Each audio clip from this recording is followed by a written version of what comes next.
Welcome to the Flooring 101 podcast. I'm Jason Jabara. This show is dedicated to helping flooring retailers build better businesses through proven systems for sales, operations, marketing, and leadership. This episode of Flooring 101, we go one on one with Mark Carr of Color Interiors in Houston, Texas. This episode features a conversation with an industry expert and successful flooring professional who shares real world insights you can use to grow your business and increase profitability. Enjoy the show. Welcome to the Flooring 101 podcast. I'm your host, Jason Jabara, and the intent of the Flooring 101 podcast is to help dealers across the country learn how to start, run, and scale a profitable flooring business through proven systems of sales, operations, and marketing. And today, my guest is none other than my good friend Mark Carr with Color Interiors, based out of Houston, Texas, or Conroe, Texas. Mark, welcome to the show. How are you doing today? Yeah, good to be with you. Happy. Yeah. Happy. Are you in the office today? I am not. I am not. I am taking a break from the office Yeah. and yeah, we left town yesterday, got into Florida. We're going to be here about a week, decompress and then get back at it. Get back at it. Well, I appreciate you taking the time to talk to us a little bit about your business in the days in and days out. So, why don't you tell us a little bit about your business down there in Texas? What's your kind of setup, and what do you have down there? Yeah, so we have 3 stores. We're kind of you said Conroe, we're Conroe, the Woodlands, Magnolia. We're kind of a little Mhm. triangle with 3 stores. We're north of Houston, about 40 miles, and we've been in business since 1972, so I guess that's 54 years now. Yeah. And my dad was able to purchase it back in 1997. He gave it to me a couple years ago, and so I've been running it for I guess about 15, 18 years, something like that. Kind of hard. The lines get blurred when it's family. Oh yeah. When does one person take over and the other person step away? So, did it start as a family business when your father purchased it, or is it It was now a all family business? well, it was yes. Huh. It was a previous family, and then yeah, the owner came to my dad basically in 97, 96, 97, and said, basically, you buy it from me or we're going to shut it down. So with those options, yeah, But with you've those options, expanded since he took over since he for, purchased in '96, you guys have expanded since then, right? for sure. Yes. Yeah. At Yeah. that time, it was one location, even in a different location than what we own now. And since then, now we have 3 locations, all, all North Houston area. Right. And are you guys, mainly, retail and residential replacement, or do you dabble in commercial and multifamily and things like that? Yeah, when you say dabble, we dabble commercial. Commercial is maybe 5% of our business Mhm. overall. And then the other, 95% is almost now 50-50 builder and retail, but the builder is all custom. There's no spec to speak of, and definitely no multifamily or track. And is that because of the market in Houston, or just kind of the way that you guys are doing things, just, concentrating on custom builds versus track or spec homes? Right. Well, again, we're north Houston, 40 miles north of Houston. So yes, subdivisions are being built out now by the larger home builders, but for the longest of time, custom building has been the primary Mhm. way that homes have been built where we're at. Again, the tract homes are definitely developing around us like any kind of urban sprawl would be.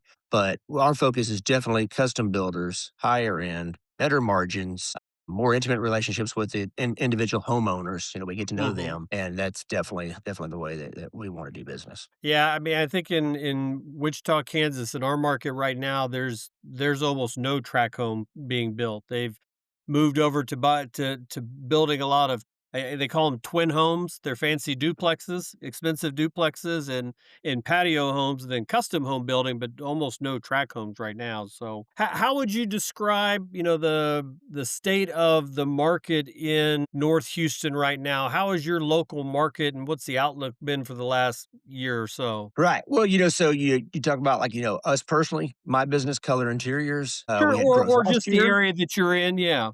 Yeah. No, like yesterday. So our business was up last year. We're up this year. Now it's maybe 2%. So not great, not huge, but up is up. But if you sit there and you talk to the local sales reps, the TMs, different people like that, that's not the typical. So we're happy that We still have the showroom traffic. We're happy Mhm. that a lot of our builders are still building, and things do look positive where we're at. And are you doing anything in particular as a business to foster that growth, or is it just because Houston just continues to grow bigger and bigger and farther to the north? No, I think we're having to fight for the market share. We're having to make sure that we get the most out of each and every customer, whether Mhm. it's the builder or the retail. So yes, so yeah, we know how difficult it is. I just think that we're doing a really good job at getting the most out of each customer, converting leads better, trying harder, working harder. Is there anything in particular that you think you guys are doing differently from your competition to track that customer better or to garner more leads or, stay accountable with the leads that you're receiving? Well, yeah, of course, just staying on top of, my individual salespeople, Mhm. asking them the questions. What can we do more for them? What can we do to make their life easier to sell a job? Those kind of things. Definitely social media. We've done really well on that. We've pushed that the last couple years hard. We've kind of getting that dialed in nice. So we know we're getting that reach, and then just like regular boots on the ground, just trying Yeah. to find more builders, trying to find more decorators and realtors, things like that. Just really having to go out and find the business. Don't wait for it to walk in the door and come to us. And by and large, most of your employees, are they commission-based employees or base plus Yes, commission of some combination? I would say I would consider it 100% commission. They are Yeah. 100% commission. So when There's a you base, but when you send those leads out or somebody on your team that's managing those leads, they send those out, they're attacking him from as soon as they get him, correct? correct. Yes, Yeah. yes, they want to. They in like with every salesperson, you try to take that individual customer, see if we get to talk to them first, then find out Mhm. who would be the best fit for that particular type of salesperson, or read the lead that comes off the internet and say, I think that one salesman's better at doing LVT than another, or one Sure. salesman's better doing countertops than another. Make sure we get send the right lead to the right salesperson. Right. Have you found that the customer has changed in any way that's made it more difficult, or they've changed in a way that's made it easier for you because of the systems you guys have in place? Like they've, become a customer that just really fits the way you do business? Well, we always try to treat the customer like when they walk into our doors. And again, it's a Mhm. retail customer, that walks in our doors, or let's say a live lead. We feel like that customer wants to buy from us, so it's our customer to lose. So what is it, and what would be the reason that they would not want to do business with us? Most customers, I would say, because we're a brick and mortar, we are standalone, we're not in a strip center, we own our own buildings. All my salesmen know the sales pitch, they know the story, they know who we are, they understand we're family owned, they go through all the details. With that, by the time they go through all the steps and the customer knows who Color Interiors truly is and what we're all about, they want to buy from us. Is price a big deal? Of course, it always is. We try to say that it's not, but it is. Price matters, but, the difference between a good deal and a bad deal some days is only 5%. So Right. that shouldn't be the biggest hurdle. And do you But guys yeah, offer the full gamut, financing and installation and things like that in your business? right. For sure. For Yeah. sure. Yeah. And I would say most of our sales are installed. There's a little bit of cash and carry, but not that much of it. So, but you do stock a decent amount of materials. Is that mostly for your builder segment? Well, we stock things just if somebody needs it quick, like they close on a house, forgot they're moving in or something like that, and they need something quick. Yes, we have some builder products for tenant improvement, for rental houses and things such as that. But really, stocking is not my game. It's really Right. not. I have some for necessity, but that's not something that we want to push. I mean, I would really, be happier if the customer comes in the door and selects exactly what they want, not something that we're trying to feed them. Make each house more custom, make it their own, and I just think we have happier customers when we do that. Right. And it's been successful for you, right? I mean, you're continuing to grow. For sure, for sure. Yeah. And some people talk about there's better margin possibly in some inventory, and there's some strategies to that, but I think getting the customer what they want in the end is a happier customer. Right. Good. So you talked a little bit about margins. We've had a couple of price increases recently from some of the larger manufacturers and some of the distributors have been passing on some stuff due to tariffs and things like that, do you think the margins are getting tighter and causing customers to price shop more? Or do you think it's just a matter of the price is what the price is, and if we do our job as a company, that's gonna be a secondary issue compared to how we treat them, what the service is, and what their ending result is? Right. No, I don't think, the price increases have really, changed anything as far as the consumer goes. Consumer hasn't purchased flooring either ever in the last Mhm. 7 years, so that they don't know what the price should be. They really have no idea. So a Yeah. price increase doesn't matter. I like price increases. I say bring them on. I do. I mean, I honestly do. As long as everybody around me gets the same one, Yeah. that's fine. We're all on even playing field, and that's great. I don't go day to day negotiating with any of my TMs on Mhm. prices. Now, my salesmen do. They Yeah. want to increase their margin, but me on the day to day, the higher the price, the better. Yeah. Do you are you is like your biggest competition, the box stores, or is it are you competing against yourself and just making sure that you're getting better on a daily, weekly basis? Yeah, no, no. Sometimes we ask ourselves that question: Who really is our competition? And, Mhm. and sometimes we just spell out, our competition is ourself. Yeah. Again, ours to lose. But no, you think about big box. Big box is not competition for us. Our customers, most of our customers, I bet, don't even go into the Home Depot, the Lowe's, those to even shop at all. So our competition would be other retailers, that are similar to us. And then, we talk about floor and decor. I know that's a big topic. Oh, That's yeah. everybody talks about floor and decor. Yes, there is some of that, but not as much with our customers. Yeah. So, is there anything that's, you have 3 different stores, you've got a number of employees at each store, you probably have a centralized warehouse at one of the locations of some kind, I'd assume.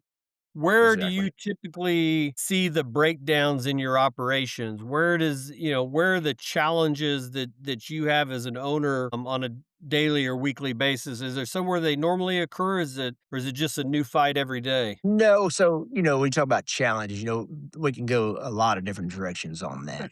But, one, we want to meet customers' expectations. So Mhm. setting those in the very, very beginning, slow the customer down. We're not Amazon, we're not delivering tomorrow. We're not doing that. So ideally is, you get with the customer, let them make their selections, tell them that, we will schedule the install once the material arrives. Yeah. Slow the customer down, slow the process down. Tell them that they've probably been thinking about this for 6 months, 2 years, forever anyway. What's another 3 days? What is the hurry? And so, as long as we can slow that pace down, their expectations down a little bit. Get the materials into our warehouse, have everything on hand, then schedule the job. By doing that, it makes our installers happier, makes the warehouse run smoother, makes bookkeeping run smoother. Yep. Everything goes better when we slow that process down. And for the most part, customers are excited and they ask you, "When can you install it?" Yeah, they're asking that question because they're excited, Yeah.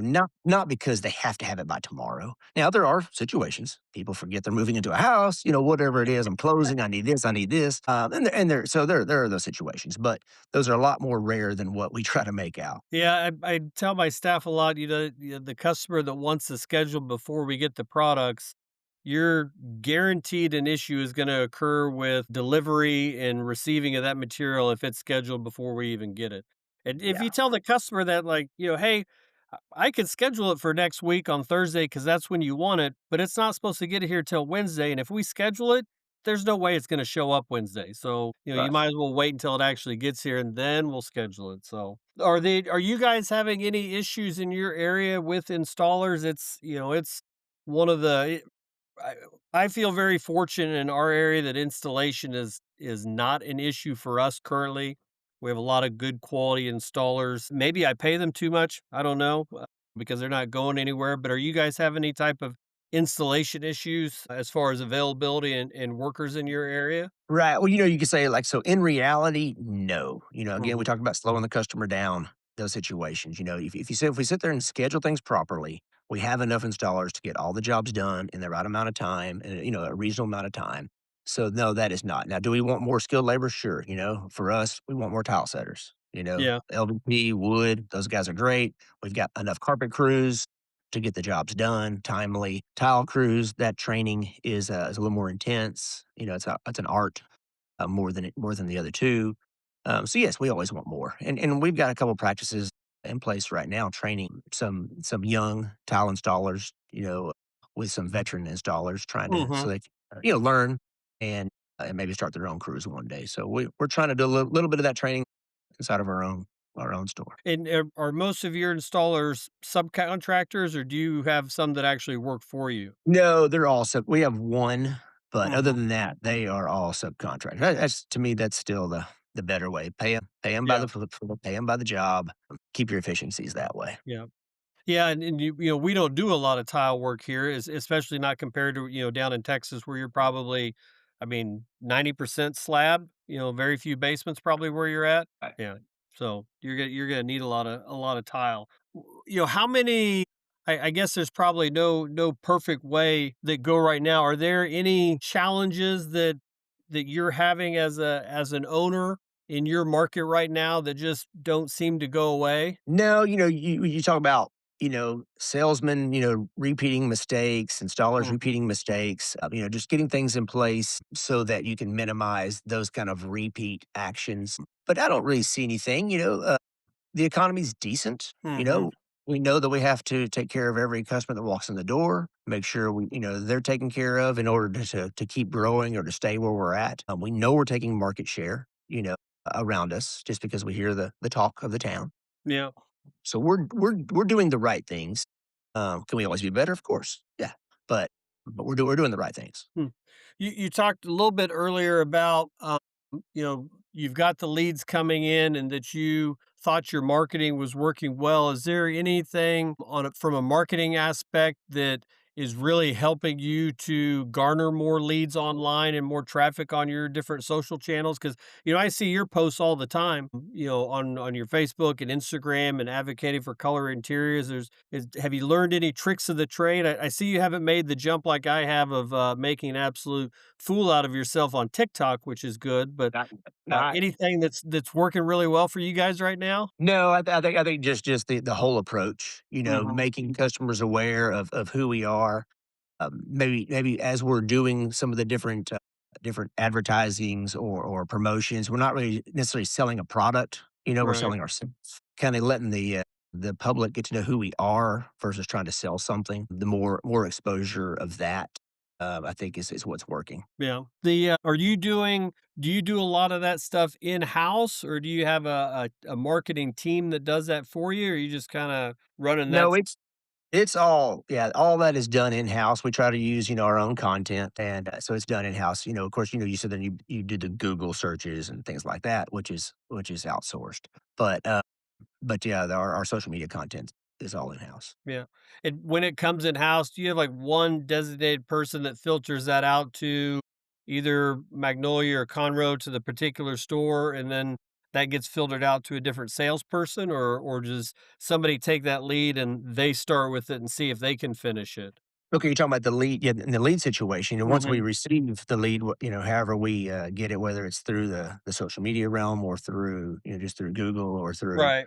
a vendor send. Yeah. So I do have one person that kind of vets that customer, whether it's just reading what the customer wants or calling the customer and actually Yeah. talking to them to find out what they're after. So yes, I do have one person that does a great job at that and then sends it to the correct location, the correct salesperson. And I think it's very critical. You send a lead, a very, very good lead to the wrong salesperson, it's lost. Right. Or don't get to it in time either. I mean, that's Well, yeah, I tell my sales staff all the time, if my sales manager sends you a lead and you don't get to it for 2 days, I mean, it's oh, already that's gone.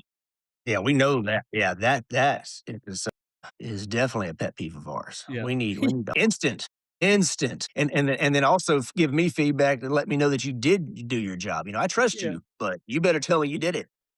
Yeah, if I've gotta call that lead and go, "Hey, I know you bought somewhere else, could you tell me why?" They're like, "'Cause nobody called me." Then Imma have a talking to with somebody and, try and rectify that real quick, so For sure. Yeah, are that's a good there way not to be sent another lead. Yeah, that's especially if you're working on commission, you'd think you'd wanna to jump right after it, Yeah, and they do, but, and and like, my and my guys are great. yeah, and on the reverse side, though, I don't know if you have this problem, those people that, if they want it done today or they wanted it done yesterday, and you're saying, "Look, I can I can get you in say 2 weeks, or the wait for installation is a week or 2 weeks or whatever it is, and they say, "Well, the guy down the street said he can do it tomorrow."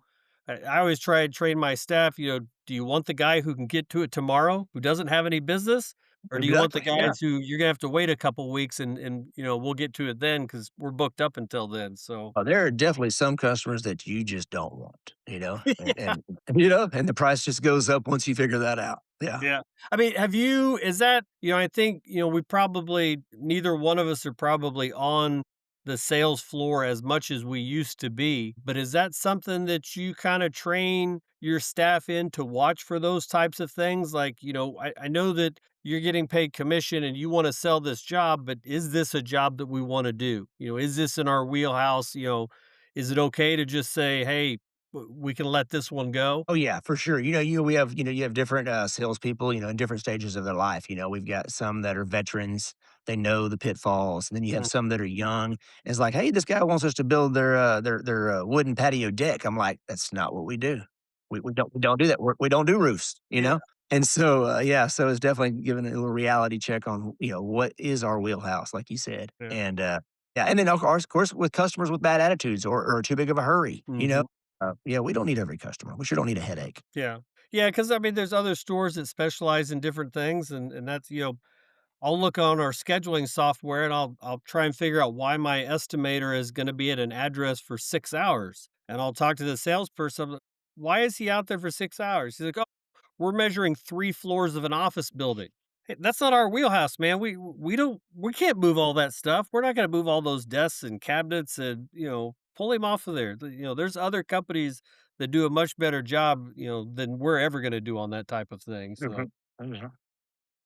you've been at it about the same amount of time that I have in the industry and, both worked with our dads and things like that. Are there any, not necessarily mistakes, but any kind of hard lessons you had to learn as an owner and coming into your own over the last 10, 15 years? Yeah, that's of course a tough question. What have we learned over the years, right? So I've Mhm. been doing this 26 years now, come August. And yeah, so I was that, young, dumb salesperson, and I definitely bit off more Welcome than to I the can. club. Yeah, so I've done that numerous times. Yeah, so, probably, trying to take my experience from starting out young and as young as some of these other salesmen that I have are, tell them the mistakes I made. Tell them, what's worth our time, what's not worth our time. I think that's probably the most valuable thing that I can do is just pass along experience, Yeah. to that. My dad did the same, passed along experience to me, and us being, hard-headed, sometimes we listen, sometimes we don't. Yeah. Yeah, and so, so we do have to learn from mistakes, and I do tell all my salespeople this. I say, "Go out and make some mistakes. Go do it. Just get out Mhm. there, figure it out, learn from those lessons. There's nothing we can't overcome." And so, yeah, I definitely make sure all my new employees know that I am not scared for them to go make mistakes because I want them Yeah. to try and not be scared. Yeah, and then you can say, "Look, I've made mistakes, and you have to learn the hard way sometimes." And doesn't mean I want it to happen, but I know it's going to happen as long as you learn from it and Right. grow from it. That's the way it's going to be. Like I come in at like 7:45, and there's some people that work for me that have been working here way longer than me. That remember when I couldn't get in by 10 in the morning. Let alone being the first guy here in the morning, so well, what about, the future of the independent retailer? Do you any idea or foresight of where you think the industry is heading in the next 3 to 5 years? We're at convention year for 2 of the Mhm. larger manufacturers. They're gonna be rolling stuff out, at the end of this year, the beginning of next year. Any idea of where the retailer might move here in the future? Well, you say 3 to 5 years. I think that time Is frame, that we're too large of a time frame? Are we moving No, quicker no, than that? no, no, what I'm saying with that, no, I think we're all on the right track, 3 to 5 years, it's gonna be kind of pretty well status quo. We're, as far as, my business, my area, my customers, the needs where we're at, we're gonna keep doing kind of, basically the same thing that we've been doing, servicing the customers. You sit there and talk about, the next generation, do they want houses? Do they want apartments? Do they want townhouses? They don't want a yard. That kind of mentality, we got to kind of pay attention to that. But short term, people in our area still want houses. Even the kids of the next generation, they still want to own property, own their own house. Yeah. So our area is still has the single home mentality. So short term, I don't see any change in that for us. So do you think there's you run a successful business, and obviously we've all seen businesses have that are not successful, or businesses that struggle. Is there something that you think that you're doing that allows you to be more successful, or are there things that you see struggling businesses continue to do, and you go, hey, if you would just fix this little thing, it would probably allow your business to grow a little bit more? Right. No, I've always looked for that little, either the magic wand that you can sit there and say, if I was king of the world, what would I do? What would I change situation? But we're always looking for those little fixes. But basically, it's the small details that add up. You hear that Yeah. a lot. Watch the pennies, Yeah. and so there is that. But I don't necessarily have any kind of wisdom to say this is what I would do. Every situation is different. Every business is different. Every family dynamic is different. So what when you're running a business, that is probably the hardest thing. Is they're also different. Yeah, because 'cause they're all so different. I mean, that uh, I've told, people before that there's 100 different ways that you can run your business and still be successful. My Mhm. business and your business are not even remotely the same, in both successful businesses, and there's no right way to run a business. You can be successful in a variety of ways, so Yeah. So it's definitely topic specific. Like what is your tip? It yeah. depends on what our goal is. Don't spend more than you make. Let's just start there. Yeah, I was talking to another dealer, and you had mentioned pennies just a minute ago, like watch your pennies. And he had just made just some very minor changes in his warehouse setup that he thought was gonna just not add up to anything. But he moved a couple bar and was able to get a couple more rows, which allowed him to bring in a little bit more on a truck, and he goes, those pennies turned into dollars, and those dollars turned into something that really mattered at the end of the year. So Yeah, that's our friend. Yeah, our friend Reagan Eccles. Him and I will be hanging out here together in the next couple hours. Yeah, but you would say, "What is this warehouse work that you speak of?" I'm not sure what you're talking about. All right, I don't wanna keep you long, you got things to do. You ready for a little rapid fire? Yep, let's go with it. Okay, here we go. So, if there was one thing that you would fix in our industry overnight, what do you think it would be? Overnight Yeah. fix in a mystery. My goodness, we need less product. Yeah, less There, there, product. there- there- less product. Yeah, there's too Yeah, much there's product out. way too many Way, way, products out way, there. way, way too many selections. So you know, for me, we pare our showrooms down more and more. Every time we turn around, we're trying to think, what can we actually get out of here and not add to? Yeah, 80/20 is probably even more 95/5. That's exactly right. Yeah. All right, best advice you could give to somebody who is opening up a new store? Well, we kinda talked about that a second ago. Yeah. Watch your Watch pennies. your pennies. And yeah, exactly right. When you're opening a store, pick your vendors wisely. Kinda like you're picking your friends. Yep. Good friends, good relationships, good vendors. Don't overexpand. You don't need everybody. You just need the right ones. Right ones. Is there one metric that you track that you think every retailer should be watching? No, we talked about inventory earlier. I'm not a huge advocate on having a ton of inventory for my clientele. That's not what we need there. No reason to tie up cash flow.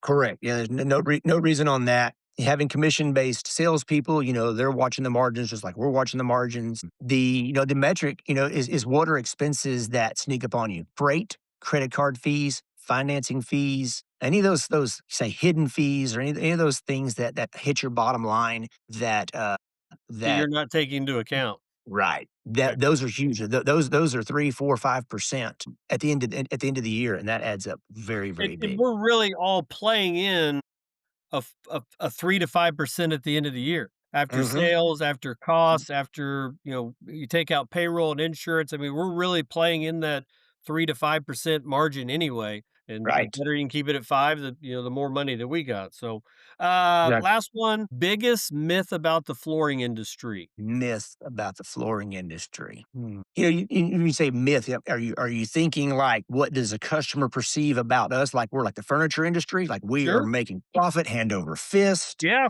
it is Try a and try to understand that. I told you before, a good deal versus a bad deal is about 5% yeah. between one retailer from another. So, educating the consumer on that. What does the consumer really think about our margins?